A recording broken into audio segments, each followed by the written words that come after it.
Pemirsa, momentum Hari Anti Korupsi Sedunia Harkodia 2024 dijadikan sebagai titik balik melawan korupsi di Indonesia, Nusa Tenggara Timur NTT, dan Kabupaten Sika khususnya. Semua pihak mesti berkomitmen dan tidak amnesia akan bahaya korupsi yang ada di depan mata. Hal ini disampaikan Kepala Kejaksaan Tinggi Kajati NTT Z. Tadung Alung saat menjadi keynote speaker dalam diskusi kelompok terarah atau focus group discussion bertajuk Upaya Pencegahan Korupsi melalui Perbaikan Tata Kelola Organisasi yang digelar Kejaksaan Negeri atau Kejari Sika pada Senin 12 Desember 2024 di Aula Hotel Gomaumbere. Untuk informasi lebih lengkapnya akan dilaporkan rekan Christine Adal, jurnalis Tribun Forest untuk Anda. Rekan Christine Adal, silakan laporan selengkapnya. Baik rekan Justina dan Tribuners, dalam momentum merayakan memperingati Hari Anti Korupsi Sedunia yang jatuh pada tanggal 9 Desember 2024 atau tepatnya pada Senin 9 Desember 2024 kemarin, Kejaksaan Negeri Kabupaten Sika melaksanakan fokus group discussion yang bertajuk Upaya Pencegahan Korupsi melalui Perbaikan Tata Kelola Organisasi.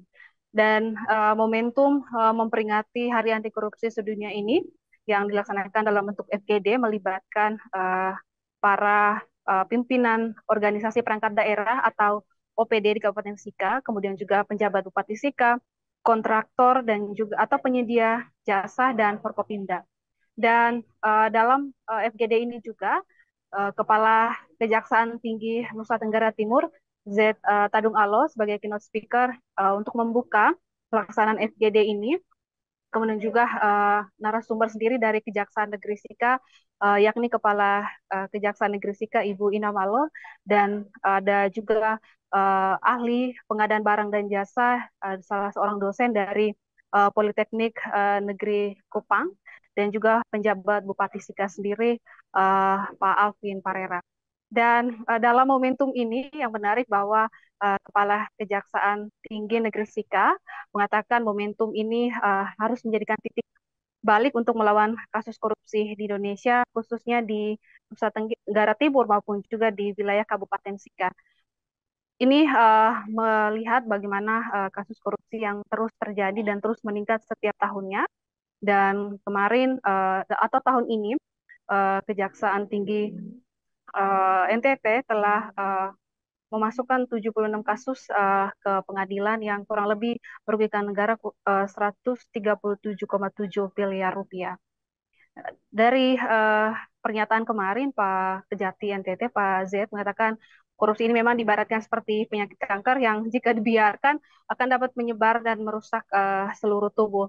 Dan itu dia mengajak untuk perayaan Hari Anti Korupsi Sedunia pada tahun 2024 ini untuk semua berkomitmen dan juga bersama-sama untuk memberantas kasus korupsi di wilayah Nusa Tenggara Timur maupun di Kabupaten Sika, tidak hanya menjadi tugas dari aparat penegak hukum, tapi juga tugas dari semua elemen bangsa, masyarakat, termasuk di dalamnya adalah generasi muda.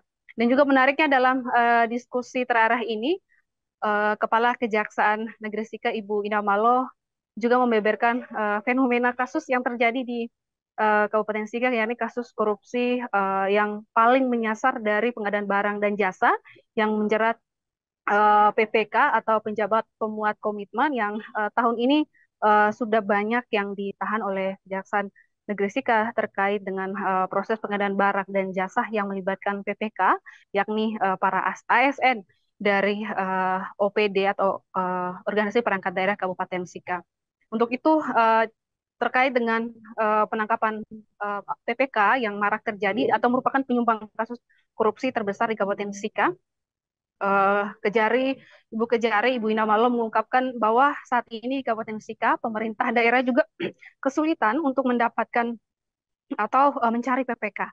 Hal ini karena para ASN itu sebagian besar takut untuk terjerat kasus ini karena Kejari juga sudah melakukan penangkapan ya sudah beberapa kali terhadap PPK yang terjerat dalam kasus pengadaan barang dan jasa, karena memang untuk pengadaan barang dan jasa ini salah satu lahan basah ya terjadinya kasus korupsi di Kabupaten Sika, mungkin juga paling banyak di Indonesia. Dan dalam kehadiran FGD ini juga terkait dengan narasumber dari ahli pengadaan barang dan jasa, dosen Pak Petrus Deornai dari Politeknik Negeri Kupang yang hadir untuk memberikan materi terkait dengan pencegahan kasus korupsi dalam pengadaan barang dan jasa yang dihadiri oleh para perangkat daerah, merupakan mungkin mereka juga menjadi sasaran atau menjadi pelaku ya untuk sebagai PPK atau pembuat keputusan atau komitmen dalam pengadaan barang dan jasa. Sehingga dalam hal ini ada begitu banyak hal yang ditekankan oleh Pak Petrus terkait dengan pengadaan barang dan jasa yang lebih baik adalah untuk menjaga ya wewenang mereka untuk tidak menyalahgunakannya sehingga mereka tidak terjerat kasus korupsi pengadaan barang dan jasa yang saat ini masih menjadi penyumbang kasus korupsi terbesar di Kabupaten Sika. Mungkin demikian yang dapat kami bagikan dari Kabupaten Sika, Justina. Terima kasih rekan Christine Nadal, jurnalis Tribun Flores. Download Tribun X sekarang, menghadirkan lokal menjadi Indonesia.